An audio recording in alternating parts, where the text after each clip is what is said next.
সন্তানের মাথায় হাত রেখে 7 বার দোয়াটি পড়ুন, ফলাফল নিজ চোখে দেখুন। অনেকেই আছে সন্তান যদি নষ্ট হয়ে যায়, প্রত্যেকটা পিতা মাতাই চায় যে আমার সন্তান যাতে করে আদর্শ সন্তান হতে পারে, আমার সন্তান যাতে করে বেস্ট সন্তান হতে পারে। যত সন্তান আছে পৃথিবীর ভিতরে, যত বাচ্চা আছে, সকল বাচ্চা থেকে যাতে করে আমার বাচ্চাটা বেস্ট হতে পারে, আমার সন্তানের আদর্শ যাতে করে সুন্দর আদর্শ হতে পারে, এটা নিয়ে সকল পিতামাতাই কিন্তু চিন্তা করে। কিন্তু অনেক সময় দেখা যায় আমাদের সন্তানরা বিপথে চলে যায়, খারাপ পথে চলে যায়। সন্তানের মাথায় হাত রেখে যদি আপনি একটি দোয়া, আল্লাহ তাআলার দুটি নাম যদি আপনি বারবার করে তার মাথায় হাত রেখে 7 বার পড়তে পারেন, আপনি আশ্চর্য হয়ে যাবেন ফলাফল দেখে। এই সন্তান খারাপ পথে হাঁটবে না। কিছুদিন আগে এক মা আমাকে ফোন দিয়েছে, হতভাগা মা আমাকে ফোন দিয়ে বলছে যে আমার মেয়ে আমার কোনো কথা শোনে না, তার বাবার কোনো কথা শোনে না, সে বেপরোয়াভাবে বাহিরে বের হতে চায়।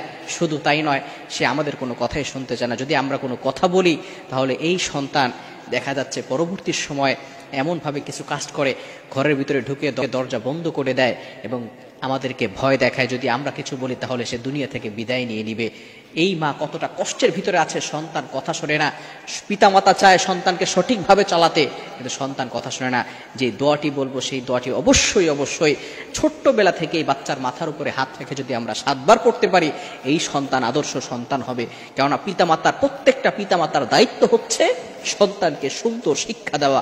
এটা আমার কথা নয়, আল্লাহ তাআলা পবিত্র কুরআনুল কারীমের ভিতরে নিজেই বলে দিয়েছেন। আপনি পবিত্র কুরআনুল কারীম খোলেন, 28 নম্বর পারার 19 নম্বর পৃষ্ঠার 13, 14, 15 নম্বর লাইন, সূরাতুত তাহরীমের 6 নম্বর আয়াতে আল্লাহ পাক রব্বুল আলামিন মুমিনদেরকে ডাক দিয়ে বলছেন, ইয়া আইয়ুহাল্লাযীনা আমানু, ও ইউ হ্যাভ বিলিভার্স, এই বান্দারগণ, কু আনফুসাকুম ওয়া আহলিকুম নারা, save your self, save your family, তোমরা নিজেরাও বাঁচো, তোমার পরিবারকেও জাহান্নাম থেকে বাঁচাও।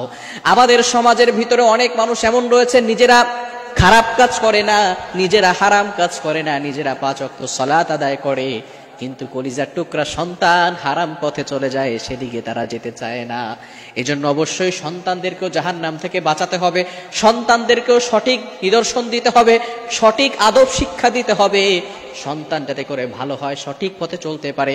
এজন্য এই ছোট্টবেলা থেকে সন্তানের মাথায় হাত রেখে আপনি এই দোয়াটা পড়বেন। বিশেষ করে 5 ওয়াক্ত সালাতের পরে আয়াতুল কুরসি এবং 4 কুল, কুল ইয়া আইয়ুহাল কাফিরুন, কুল হুয়াল্লাহু আহাদ, কুল আউযু বিরাব্বিল ফালাক, কুল আউযু বিরাব্বিন নাস, এগুলো পড়ে সন্তানের মাথায় দিয়ে দিবেন যাতে করে সন্তান খারাপ পথ থেকে বাঁচতে পারে। এবং সন্তানের মাথায় হাত রেখে ইয়া আল্লাহু ইয়া বাররু, ইয়া আল্লাহু ইয়া বাররু, এই ছোট্ট দোয়াটি, ইয়া আল্লাহু ইয়া বাররু, অনেক বড় দোয়া না, ছোট্ট 2টা নাম, এগুলো পড়ে সন্তানের মাথায় 7 বার পড়বেন, 5 ওয়াক্ত সালাতের পরে পড়বেন। আপনার ছোট্ট সন্তান, অনেক সময় জিনরা সন্তানদেরকে ডিস্টার্ব করতে থাকে, ছোট্ট বাচ্চাদের উপরে জিনরা আসর করে থাকে, অনেক সময় ব্ল্যাক ম্যাজিক করে থাকে, অনেক সময় বাচ্চারা পড়তে চায় না, বাচ্চারা পড়ার দিকে মনোযোগ থাকে না।